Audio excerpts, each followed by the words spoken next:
नमस्कार दोस्तों, मेरा नाम है डॉक्टर भव्यदीप भाटिया। और आज मैं आपसे जो बातचीत करने जा रहा हूँ वो मेरे दिल में कई दिनों से प्रश्न चल रहा था। रादर वो प्रश्न मेरा नहीं था, वो आप ही लोगों का था। मुझसे अक्सर ये पूछी गई ये बात कि एस्ट्रोलॉजी हम करवाते हैं, हम पूरा जो है कंसल्टेशन लेते हैं, परंतु हमारे को उन उपायों के रिजल्ट नहीं मिल पाते हैं। इसमें अगर देखा जाए तो हम जिस व्यक्ति विशेष से कंसल्टेशन ले रहे हैं, क्या उनका नॉलेज कम है या फिर ऐसा है कि हम जो है उन उपायों को ढंग से कर नहीं पाते, या कम्युनिकेशन गैप यदि है तो कहाँ पर है। और दोस्तों, मैं आज आपको एक बात और समझाना चाहूंगा। ये बात आप लोगों के लिए समझनी बहुत जरूरी है। देखिए, ज्योतिष एक टूल है जो कि आपको मदद करता है कि सिर्फ ये जानकारी निकालने में कि आज की डेट में आपका समय कैसा चल रहा है और फ्यूचर में आपका समय कैसा होगा यदि आप किसी एक्शन प्लान को फॉलो करने जा रहे हैं या किसी काम के लिए आप आगे बढ़ रहे हैं, तो आपको कौन से समय में किस काम को जो है बढ़ाना चाहिए।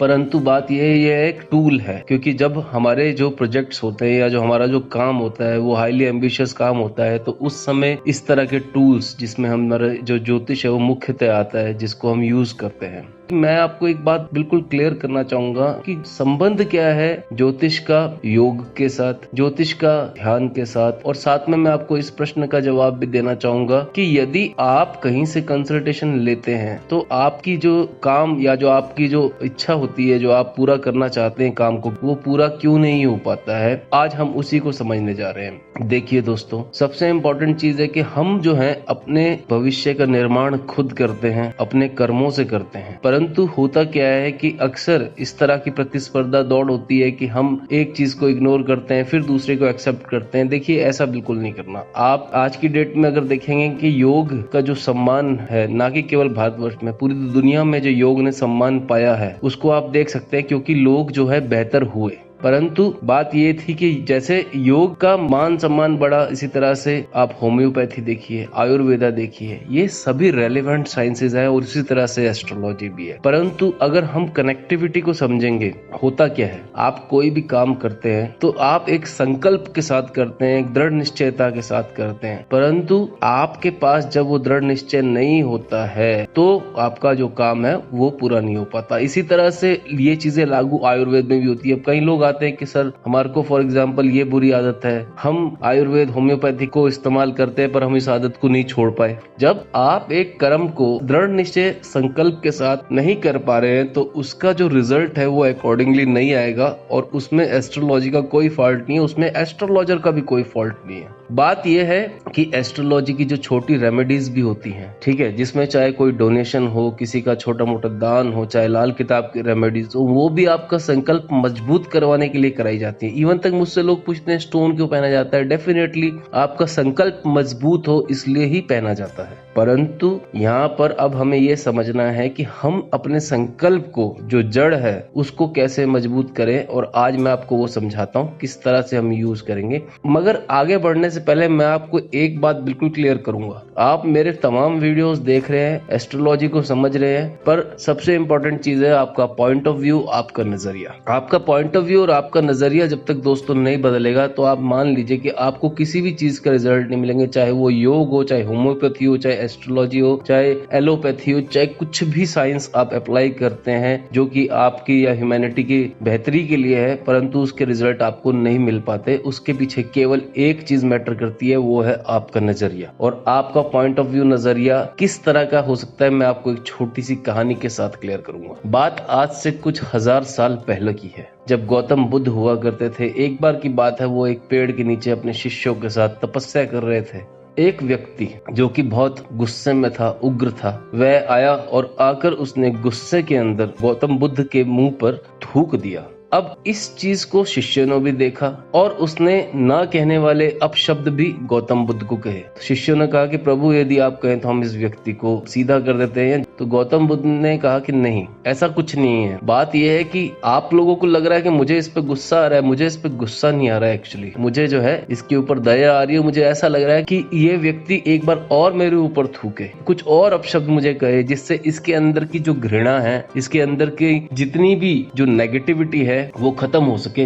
तो इस सारी चीज को वो बंदा भी जिसने ये अपशब्द बोले थे वो भी देख रहा था। फिर कुछ देर बाद ऐसा होता है कि वो व्यक्ति इस सारी सिचुएशन को जब समझ जाता है तो वो स्वयं ही गौतम बुद्ध के आगे जो है नतमस्तक हो जाता है, उनको प्रणाम करता है और वहां से उनसे माफी मांगकर चला जाता है। अब दोस्तों यहाँ पर मैं बात कर रहा था आपसे पॉइंट ऑफ व्यू की। पॉइंट ऑफ व्यू ये था शिष्यों का कि शिष्यों को लगा कि गौतम बुद्ध को गुस्सा आया परंतु उनको दया आई। अब बात ये है कि आपका पॉइंट ऑफ व्यू क्या है किसी भी साइंस को लेके। पहली बात तो आप लोग शुरुआत करते हैं जबकि आपको लगता है कि पहले टेस्ट करेंगे, आप टेस्टिंग कीजिए। टेस्टिंग किसी चीज की करनी बुरी बात नहीं होती है, परंतु सबसे इंपॉर्टेंट चीज है आप अपना नजरिया बदलिए और पॉजिटिव पॉइंट ऑफ व्यू आपका होगा तो आपको उस चीज के रिजल्ट मिलेंगे। क्योंकि कहीं ना कहीं जब आप मंदिरों में जाते हैं, श्रद्धा से किसी भी बताई हुई विधि को फॉलो करते हैं, तब आपको लगता है कि आपको रिजल्ट मिल जाएंगे। तो ज्योतिष तो अपने आप में एक अप्लाइड साइंस है। तो दोस्तों आपको उसी दृष्टि से सारी चीजों को समझना है और आपको अपने जीवन में इसको उतारना भी है। अब बात करते हैं कि दृढ़ संकल्प को कैसे मजबूत किया जाए और क्या संबंध है ज्योतिष का योग के साथ, ज्योतिष का क्या संबंध है ध्यान के साथ। तो मैं आपको थोड़ा सा वो भी क्लियर करता हूँ। आप सुख आसन में बैठ जाइए। सुख आसन में बैठने के बाद आप जो है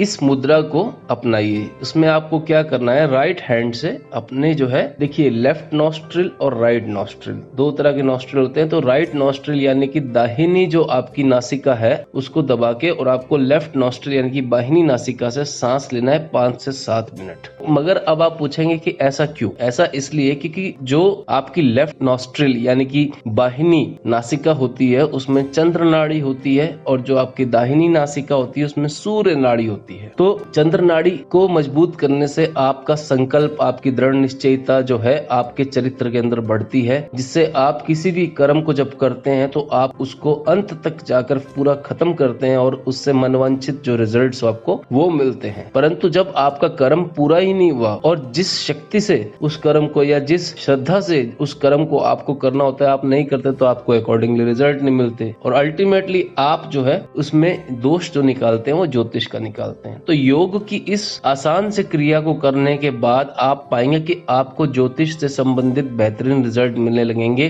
क्योंकि कई लोग ऐसे आते हैं हमारे पास कि जो बोलते हैं कि बुरी आदतें नहीं छूट रही या किसी तरह की कोई जिद नहीं छूट रही या किसी तरह की कोई ऐसी बातचीत हो जाती है जहां पर वो कहते हैं कि हम ये चाहते थे वो नहीं हुआ। और देखिए सबसे इंपॉर्टेंट चीज है कि आपका मन चाहा तो बिल्कुल होगा ही नहीं इस दुनिया में। आपके मन की बात हो जाए तो बहुत अच्छी बात, ना हो तो और भी अच्छी बात। क्योंकि अल्टीमेटली कुछ चीजें ऐसी हैं जिनको आप लोग या जो हमारी मानवीय बुद्धि है वो नहीं समझती। और सबसे इंपॉर्टेंट चीज यहाँ पर यह है कि अगर हम अपनी चंद्र नाड़ी को इस योग के आसन के थ्रू जो है स्ट्रॉन्ग कर लेते हैं तो हमारा दृढ़ निश्चय, हमारा संकल्प बढ़ता है। क्योंकि अल्टीमेटली हमारी जो सोल होती है, हम आप मैं पृथ्वी पर हैं क्यों है? क्या इन्हीं कामों के लिए जो काम हम कर रहे हैं? क्या ये मटेरियलिस्टिक दुनिया में उलझने के लिए ही है? जी बिल्कुल नहीं है। देखा जाए तो हमारी सोल का भी एक गोल होता है और उस गोल को यानी कि जो अल्टीमेटली हमारा अध्यात्म है उसको अचीव करने के लिए हमारी सूर्य नाड़ी का भी प्रभावी या फिर स्ट्रॉन्ग होना बहुत जरूरी है। तो उस केस में आप जो है लेफ्ट हैंड से अपनी बाहिनी नासिका को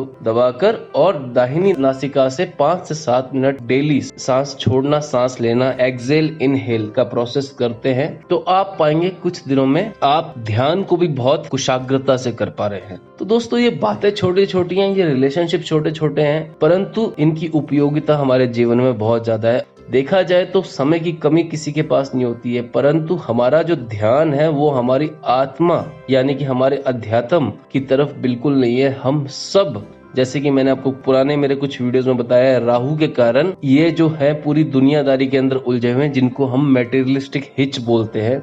और राहु मटेरियलिस्टिक हिचेस का भी जो है कारक रहता है। इस बात को याद रखिए क्योंकि आप इतना दुनिया में क्यों उलझे हुए हैं, अल्टीमेटली ये आपका समझना जरूरी है। और आप इस एस्ट्रोलॉजी का एज अ विज्ञान और ज्ञान यही फायदा है कि आप जितना अवेकन हो आप समझ सकें इस बात को कि अगर आप इस दुनिया में उलझे हुए हैं तो वो तो राहु का काम है, उसने अपना काम कर लिया, मगर आपको इस दुनिया में उलझना नहीं है। आपको मैं आने वाले वीडियोस में ये भी समझाऊंगा कि हमारे ज्योतिष का हमारे 7 चक्रों से, जो बॉडी के अंदर 7 चक्र होते हैं जो ध्यान में हमारी मदद करते हैं, उनसे क्या संबंध है। तो दोस्तों आज इस बात को यहाँ तक समझते हैं और मैंने आज आपको ये बात समझाई है कि ज्योतिष, योग और ध्यान का आपस में क्या संबंध है और क्यों आपको रिजल्ट्स ज्योतिष के नहीं मिल पाते और आपको किस तरह से रिजल्ट्स लेने हैं सिंपल छोटी छोटी बातों को अपने जीवन में अप्लाई करके। और देखा जाए तो ज्योतिष, आयुर्वेद या जितनी भी हमारी भारतीय ऑकल्ट साइंसेज हैं, इंडियन ऑकल्ट साइंसेज हैं, ये बहुत सिंपल हैं। इनको आप बिल्कुल सिंपल तरीके से ही समझे, मेरा ये आपसे निवेदन रहेगा। परंतु जब आप इनको ध्यान से और सिंपल तरीके से समझ पाएंगे तो आप पाएंगे कि आप इनको अपने जीवन में उतार पा रहे हैं, इनको इम्प्लीमेंट कर पा रहे हैं और इनका आप बेहतरीन जो है रिजल्ट ले पा रहे हैं। और आप देखिए पश्चिम के तमाम देश क्यों आज भारतीय संस्कृति, कल्चर और जो हमारा आध्यात्मिक विज्ञान था उसकी तरफ आज आ रहे हैं, ध्यान की तरफ आ रहे हैं, क्योंकि अल्टीमेटली हम सबका एक ही ध्येय है और उसको बोलते हैं मन की शांति। इवन तक जब कोई व्यक्ति मर जाता है तो उसकी सोल के लिए भी ये बोला जाता है रेस्ट इन पीस। तो आपको जीते जी भी तो ये मन की शांति चाहिए। मन की शांति अगर आपको प्राप्त करना है तो उसके लिए ये बड़े सिंपल फॉर्मूले हैं, ये सिंपल से तरीके हैं, इनको आप अपने जीवन में उतारिए। और सबसे इम्पोर्टेंट चीज है आपकी जीवन शैली। अपनी जीवन शैली को आप जितना सिंपल रखेंगे उतना ही आप पाएंगे कि आप जिंदगी में कामयाब हैं। अल्टीमेटली एक बात समझ लीजिए, आप अपने साथ ऊपर कुछ भी नहीं लेके जा सकते। ये जो भी आप यहाँ पर इस दुनिया में कमाते हैं मेटेरियलिस्टिकली, वो आपको सब यहीं पर छोड़ के जाना है। केवल आप ऊपर जाएंगे तो खाली हाथ जाएंगे, मगर आप खाली हाथ ना जाकर अपने प्रभु या कह लीजिए कि जो आपकी ऑलमाइटी, हमारी जो सबकी पावर है, उसके साथ आप कनेक्ट होके, अवेकन होके जब आगे बढ़ेंगे तो आप पाएंगे कि आपके जीवन का जो मकसद है वो पूरा हो गया। आप जो इस पृथ्वी पर, इस अर्थ पे आए हैं, आपकी सोल ने एक शरीर लिया है, उसका मकसद पूरा हो गया। तो दोस्तों मैंने आपको आज बहुत सिंपल तरीके से काफी सारी बातें बताई हैं। इनको समझिए, इनको इम्प्लीमेंट कीजिए और आपको जो बातें नहीं समझ आई हैं उनके बारे में कमेंट करके मुझसे पूछ लीजिए। मैं आपके सारे प्रश्नों का जवाब निरंतर देता रहता हूँ। तो दोस्तों आज के लिए इतना ही। उम्मीद करता हूँ यह वीडियो आपको पसंद आया होगा। बहुत बहुत धन्यवाद।